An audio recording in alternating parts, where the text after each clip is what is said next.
నాకు రిజల్ట్స్ టీవీలో చూడాలా లేదా నేను కూర్చొని ఆలోచిస్తా ఉన్నా.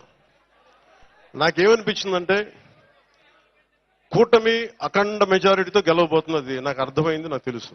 నేనన్నా నేను ఏమి టీవీ చూడను, నేను ఒక్కడిని కూర్చున్నా, ఏదో పుస్తకం చదువుకుంటా ఉన్నా. ఎవరన్నా సరే వచ్చి నాకు చెప్పండి, మనం కూటమి గెలిచింది,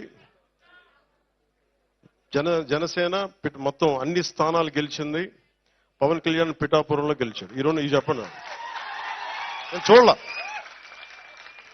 ఎందుకు చూడలేదంటే నేను నా మనసుకి ఎట్లాంటి సంకేతాలను పంపదలుచుకోలే, టెన్షన్ పడదలుచుకోలే.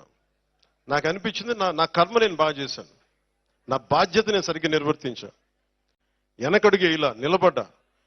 భగవంతుడు నా చేతులు ఏదిస్తే అదే అనుకున్నాను. కానీ అఖండ విజయం ఇచ్చాడు భగవంతుడు.